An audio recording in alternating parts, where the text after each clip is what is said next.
Hello, hello, hello, hello, and good evening, everybody. Happy Saturday. Happy February 24th. It is a wonderful day because today is February 24th on 2024, and it is the second month of the year. So it is very special because if you look numerically, it's 2402 2024. So it's actually pretty special. I think it's a lucky day. So if you do the whole lottery thing and you played the lottery, you're probably going to win today. So if you miss your chance, then too bad. You have to wait for another century.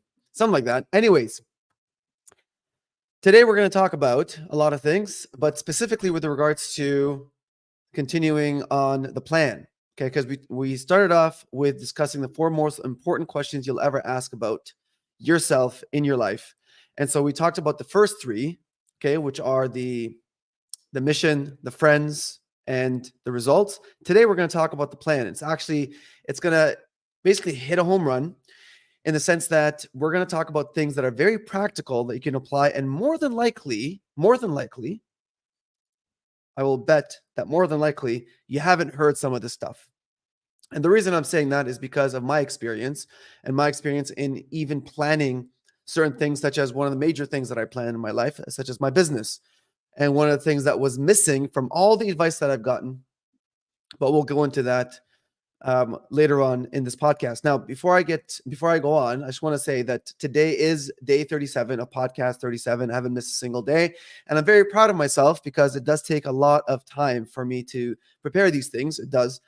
And also, it takes a lot of gumption because in order for you to stay consistent every single day doing lives, then you're actually facing a big fear. I don't know if you have a fear of public speaking, but the majority of people do. And one of them is to actually do like a kind of a sort of an improv kind of deal when you're doing it live, there's no editing. And so you have to get it right from the get go. So that's a little bit of pressure.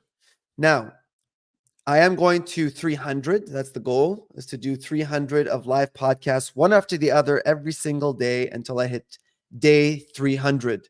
And I'm doing that for several reasons, one of which is to prove to you that consistency is possible and for you to see the progress. Because as you see, when I first started, I wasn't as smooth as I am now. I mean, I think I'm smoother. I'll leave it to you to judge, but also to see how it's going to be by day 300, and the things that we're going to come up with creatively. Now, I'm going to segue into this by saying that I did have a request, and I do have some requests coming along in terms of what I should be talking about. And one of the requests that I got was to talk about imposter syndrome. And if some of you don't know what that is, it's basically you not feeling like anyone's going to listen to you because you don't feel like you're adequate enough for people to listen to because you don't have the authority and all that stuff. So we're going to be talking about the imposter syndrome starting tomorrow, and we're going to cover it in quite detail because I've already worked on it, but I'm going to add a little bit to it. But it is going to add some punch to the thought of imposter syndrome because I think it's pathetic. With all due respect to the thought itself, but a lot of these psychological thoughts are just labels. And unfortunately, when you add a label to anything, you give it power. I digress, but we'll talk about it tomorrow. Now, lastly, before I continue, the PDFs of these, all these things that I prepare, all the slides, you can ask me, you can DM me, and I can actually send it to you. I won't charge you for it, I promise. But I mean, I've prepared them for a reason so that you can pay attention. And so if you want them and you want to, I don't know, make notes on them or whatever, you're more than free to DM me. And so I'll send them to you. It's no problem.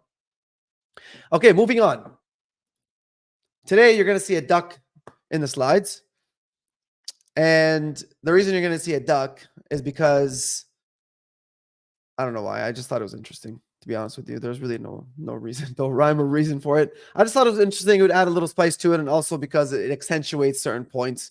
And so you're going to see the duck throughout certain slides, not throughout all the slides. You're going to see it throughout certain slides. So that's the duck you're going to be seeing.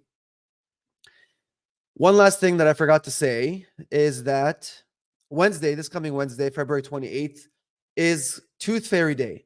Okay, what's the significance of Tooth Fairy Day? Well, I am a dentist, and tooth fairies, they do give you money for losing teeth. And so if you know any kids that are losing teeth, make sure you understand that this Wednesday you are to pay them for losing their teeth.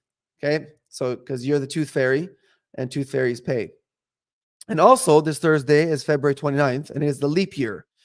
This is the leap day. So it's a special day. So, I mean, I don't know if you had some kind of excuse for you to start anything, some weight loss program or whatever it is, the leap day would probably be the day.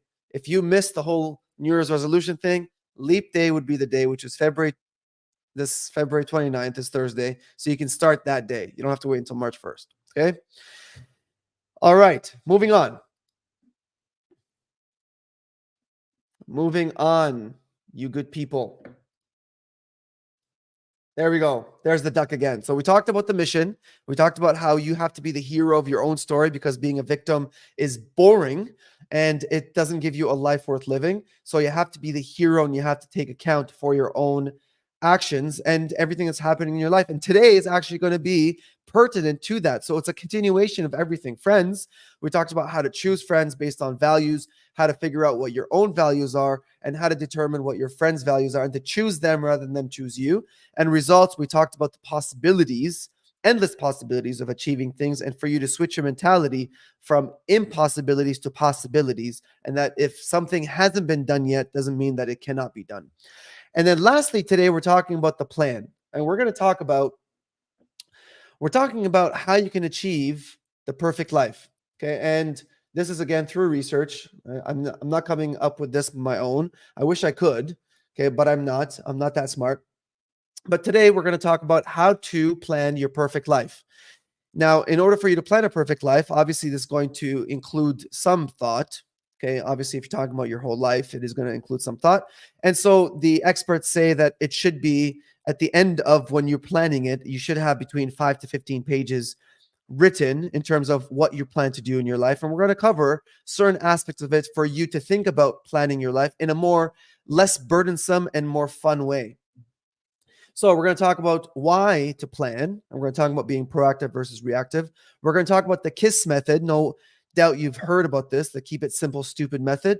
And then we're going to talk about how to prepare for failure. And this is the aspect that I'm talking about that you probably haven't heard about.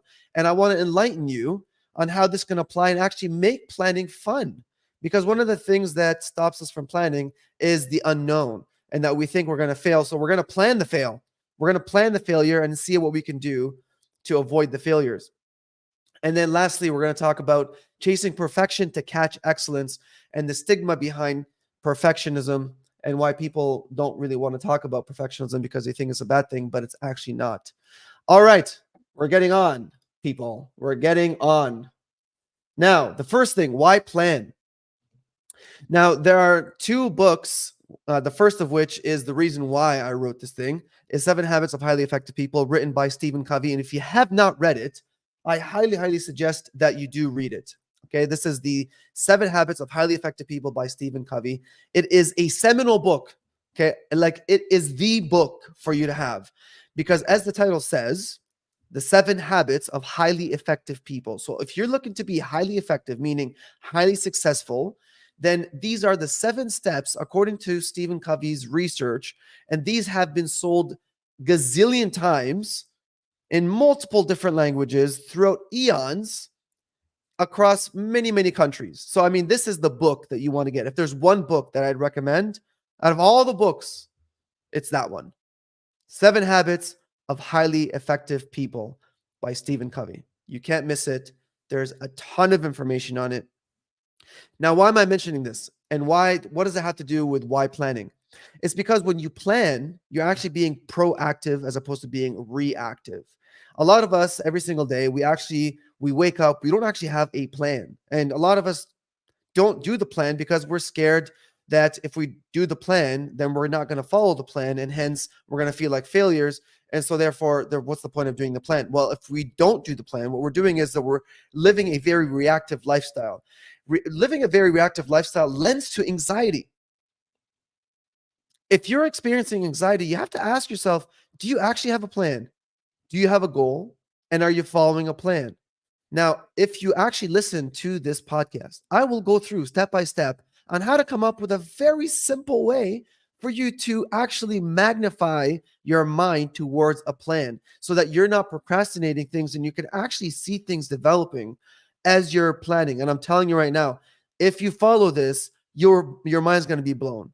Okay. And this is not an empty promise. You'll see. Okay, just stay tuned. So, habit number one in the 7 habits of highly effective people is to be proactive. Okay, being proactive means that you take charge of your life, you assume responsibility. And actually, part of the series of the Chicken Soup for the Soul, the author himself, the person who's interviewed a lot of people and has studied success extensively, has said the number one secret for success is for you to take full accountability and responsibility for every single thing that happens in your life. Every single thing? Yes, every single thing that happens in your life. Once you take responsibility for it, then you become in control and then you can start living a proactive lifestyle based on a plan.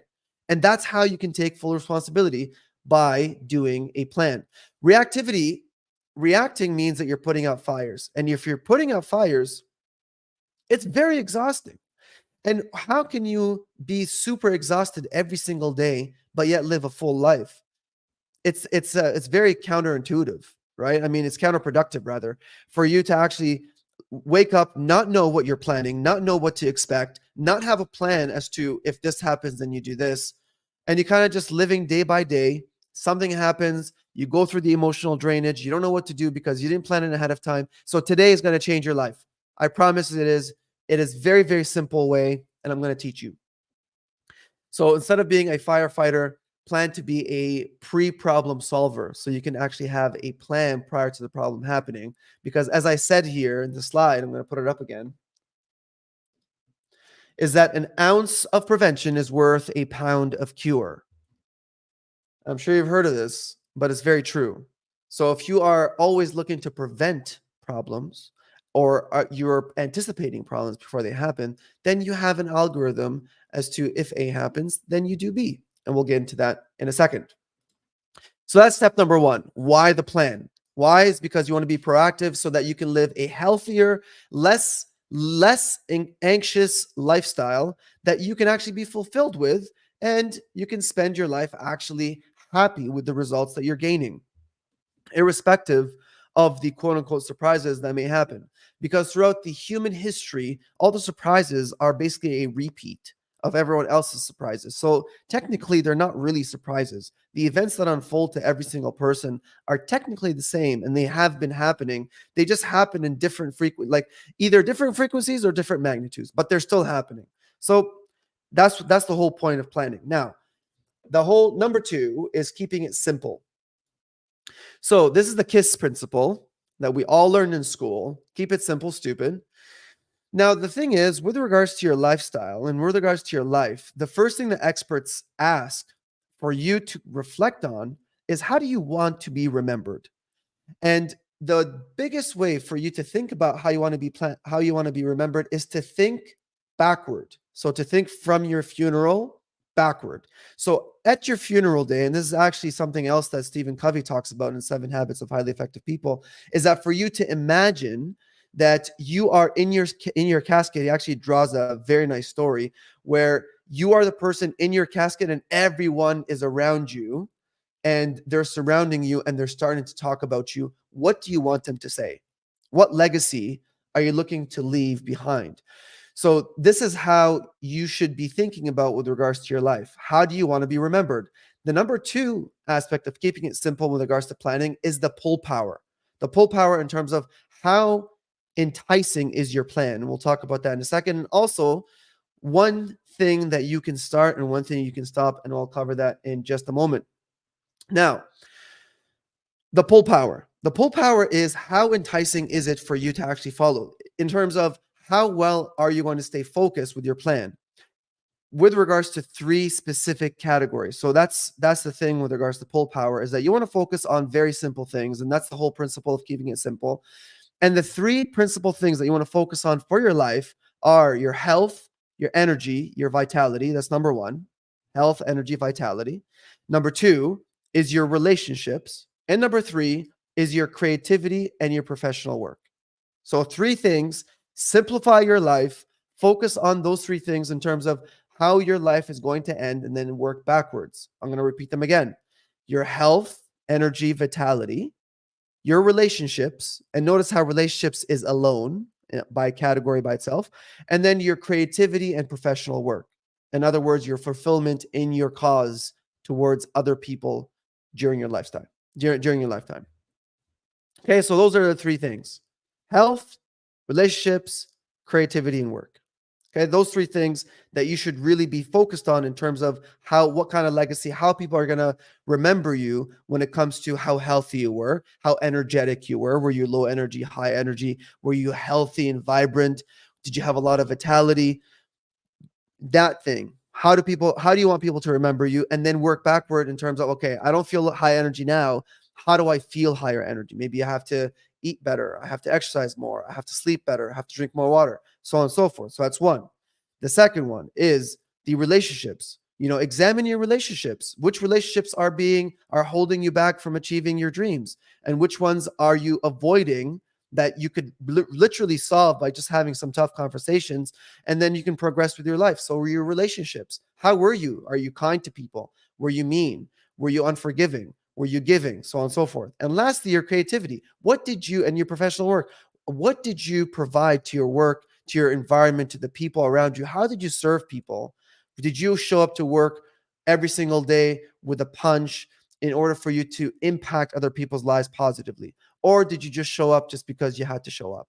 What is it that you want? How is it that you want people to remember you? And then work backwards. Now, the other thing, in terms of keeping it simple with regards to the plan, is you can start with this. Is you all know is one thing that you have to do today in order for you to move forward with your plan of leaving a legacy. One thing that you're not doing that you should be doing on a daily basis. Think about that one thing. It's probably popped right in front of your eyes as I said that. Think about it, write it down, and then make it a mission for you to start right now and just apply it. That's one. And the other is one thing that you should stop doing that is hindering you from progressing, that is not allowing you to live the life that you want to live. One thing that you are doing that you should stop doing. And if you really reflect on just one thing, not a bunch of things, just one thing that you should be doing and one thing that you should stop doing, that alone will just change your life by itself. Okay. Now, number 3, let's get on this. This is the keep it simple. Now, preparing for failure, and I think this is the most exciting part of the whole podcast for today, is the preparing for failure. And the reason is, and besides the duck, the reason is because it's really an eye-opener. It's a huge eye-opener when you think about the failures. Now, I'm going to give you an example on how to lose weight and how to think about failures from the losing weight perspective, and then how to analyze how serious you are in that goal before you even get started so that you can either kibosh it or change it. Okay, so get ready for this. It's actually pretty cool.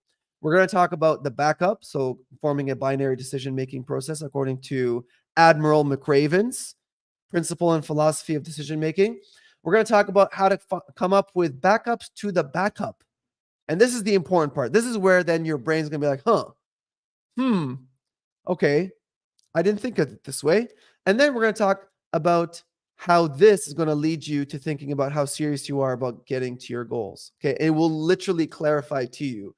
And this is the thing that no one has taught me ever. And I'm telling you, no one has taught me. I'm going to mention it again because I want to. I've sought a lot of counsel from many people, not just one or two, tens of people before I started my business. And I'm telling you right now, as a person who's learned the hard way, that not a human has told me to think about backups to the backups to the backups. No one has told me, think about all the things that are going to go wrong, then think about how you're going to solve them. And then you're going to think about if you cannot solve them, if the solution to those problems did not work, what are you going to do about them in each step? No one told me about that. So here I am telling you so that you can save yourself from the agony of failure. Because failure sucks and failure is going to happen to you. But then what do you do about it? And if you allow failure to happen at the moment without you being prepared, guess what's going to happen? You're going to make the wrong decision because you're going to be emotionally involved. Your emotions are going to take over. Logic is going to dissipate. Logic's not going to be there. You're not going to feel like you're energetic as you were at the start of the goal, right? When you were full of energy, full of vitality, full of life. and you're not going to be thinking properly. And then you're probably going to be making the wrong decisions. And then that's going to lead you down the rabbit hole, which is things are just going to get worse and worse. And then eventually you're going to quit. You're going to say, why the heck did I even get started to begin with? But if you are thinking from the get-go in terms of the plan and then the failures, which no one thinks about, which, by the way, I talked about in another podcast. I believe it was the previous podcast number, not the 36 to 35, when I talked about, the results and what Ray Dalio says with regards to coming up with a plan of success, which is the second part, which is problems. And the third part, which is to diagnose the problems. And then the fourth, which is to look at how you can design a plan to conquer the problems. If Ray Dalio, one of the most successful people living today, according to Forbes, and one of the 100 most influential people alive today, has said that you have to focus on the problems and you have to diagnose the problems and you have to design a solution to the problems, i.e., you're spending most of the time on the problems, guess what? It's important. And take it from me, it's insanely important. Now, check this out. I'm going to mention an example that, for instance, you want to lose 10 pounds by the end of March. That's actually a really big goal, by the way. Losing 10 pounds by the end of March is quite significant. It's actually quite big. It requires a lot of effort. Okay, but check this out. So you want to lose weight. You want to lose 10 pounds by the end of March. So the first thing you want to ask yourself is, how can it fail? Because you already stated the amount that you're going to lose. You stated the deadline. So now you have kind of the start of a smart plan. So 10 pounds, end of March. You have a timeline. How can it fail? Okay, well, the first thing is you're not exercising enough. That's the first thing. The second thing is you're eating too much on a daily basis. The third thing is you're not eating nutritious foods. So what can you do for each one of those? So keep in mind, you already have a goal. Okay, right? You have a goal, you have a target deadline. That's a goal. And then now you're coming up with, how the heck can this goal fail? Not how can it succeed. Do you see the difference? So not how can it succeed? It's how can it fail? How can you fail? Because if you think of how can it fail, you're automatically thinking about how can you make it succeed. Check this out. So you're not exercising enough. So then you're thinking to yourself, okay, well, when is the best time for me to exercise? And how often do I want to exercise? So say, for instance, you say, all right, I'm going to exercise every single day. The best time for me to exercise is between 5 a.m. to 6 a.m. daily. All right, cool. What if you miss that one, right? So what if you fail, right? Or what's going to stop you?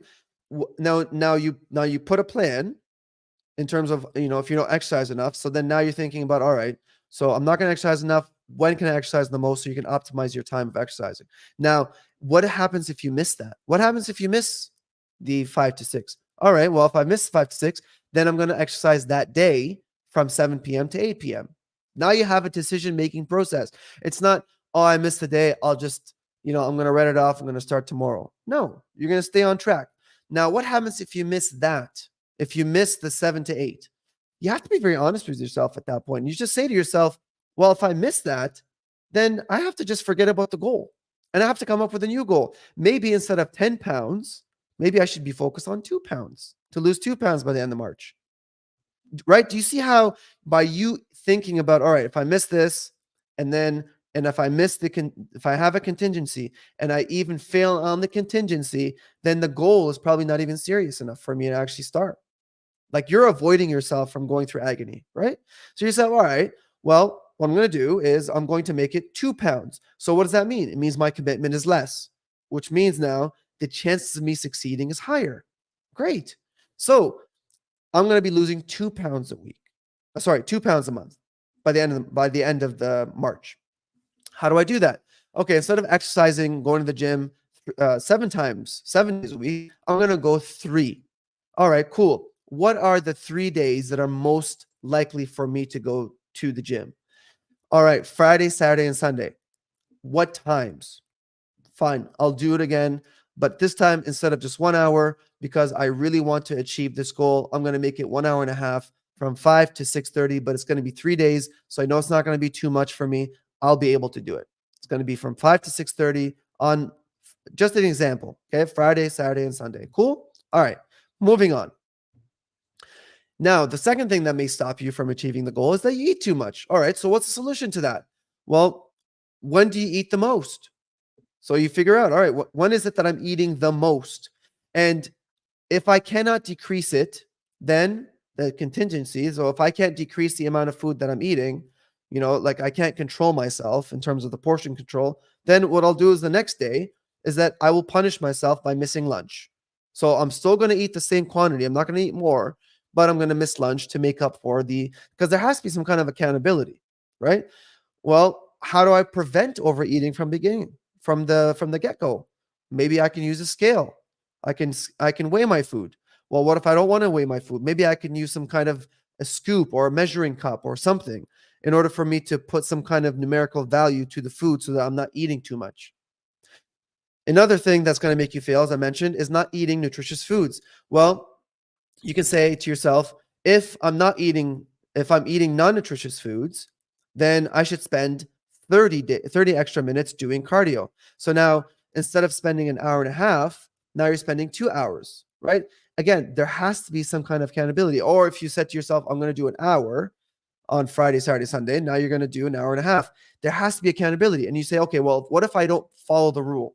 What if I go to the gym for just an hour and I'm not following the punishment rule? Well, then you're not taking this goal seriously. So this goal isn't priority anymore for you. So forget about it. Don't even start it.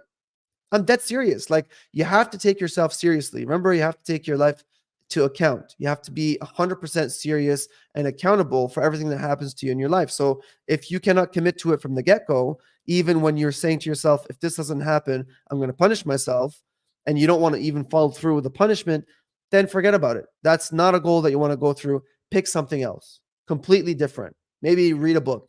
Okay, like you're going to read one book a month. Weight loss is not important for you. You probably were watching too many Instagram reels or whatever of fit people, and you thought that, hey, I want to get fit, but it's not important for you. Or maybe you have to revisit how important it is for you. You have to see yourself, okay, well, how is it that I want to be when I grow up? How is it that I want to be with my family? How is it that I want to be when I get older? Because as we get older, our medical, the chances of us having some kind of medical distress is really high. So how can we decrease it? Well, we have to be healthy. How important is it for you today for you to maintain a good habit, for you to stay healthy, so that when you get older, your chance of getting these medical issues decreases, right? Maybe you have to think about that. But now you prevented yourself from even starting a goal and actually really just giving up halfway through, or even like as soon as you start, you're like, I missed a few days. It's not for me. It's not this time. I'll start next time. I'll start next month, whatever. You prevented the whole thing, and now you don't feel bad anymore. You're going to rethink the whole thing, right? So that's the whole thing and that's why I say that this is the thing that is going to really change the way that you plan. Is that when we're planning, we're always thinking about, how do I fulfill the plan, as opposed to how is the goal going to fail? So it's a switch on your paradigm on how to plan. So first is, the conventional way is, this is my goal and this is how I'm going to attain the goal. What I'm suggesting, according to research, is, this is my goal and this is how my goal is going to fail. Now, you pick 3 top things that are going to stop you from attaining the goal, and then you pick on each one of those steps that are going to stop you from attaining the goal, and then you figure out how it's going to happen, and then you figure out a contingency plan in case that doesn't happen, and then a backup plan to that contingency. And then the last thing would be, of that contingency, would be just forget about it, right? Because if you're not following it, that means you're not serious about it. So now you have to go back to the drawing board and say, okay, was this even important to begin with? So that's the point, that when I said, how serious are you about the goal? You start to become very clear in your mind from the beginning before you waste time. So then now was this Instagram influenced, right? Or was it something that's really intrinsic to you that you must have? Is it an absolute must, or is it kind of a wishy-washy thing? And this is the way for you to find out. You're welcome. No one has told me this, by the way, but it will save you a ton of time and will actually make you more successful, to be quite honest with you. All right, moving on. The last, but certainly not least, to chase perfection. Chasing perfection. Ooh, chasing perfection. You know why I say ooh? because a lot of people, when when I interview people for a job or whatever, when I say, okay, well, like, what's your weakness? Do you know your weaknesses? Because if you know your weaknesses and you know your strength, you're very self-aware, and if you're self-aware, you can be very effective. So I ask them, I say, well, what's your weakness? And they say, oh, my weakness is that I'm a perfectionist. That's not a weakness. That's actually a strength. So I don't know how the heck that got into our vernacular, saying that perfection is something that's bad. I'm a perfectionist, therefore, I take too long for me to accomplish things. That doesn't make sense. Michael Jordan is a perfectionist. Kobe Bryant's a perfectionist. Tony Robbins is a perfectionist. Oprah Winfrey is a perfectionist. Grant, I can name you every single successful person. They're all perfectionists. Now, here's an example, a real life example from two of the all time, not two of the top coaches. I'm saying the all time sports coaches, according to ESPN. That's John Wooden. Most of you probably heard his name. John Wooden, he's a very famous coach, basketball coach. And Vince Lombardi, football coach, very, very famous. Okay, so if you don't know about them, Google them. It's worth your time. They both have said that for you to chase excellence, for you to chase perfection, and then you catch excellence. Because when you chase perfection, obviously perfection is not attainable, right? But when you're chasing it, you're going to attain excellence by chasing perfection. So perfection is actually not a bad thing. It's actually a very good thing. And this comes along and wraps everything along this podcast, because this is the last slide. It's the last few words I'm going to say, is that when you assume 100% responsibility for your life, you are taking into account the response to the event ahead of time, before the event even happens. And so then the likelihood of a favorable outcome for you happening is much greater than for you to be able to react to something that happens to you that you didn't think of prior. And so now you have to think on your feet.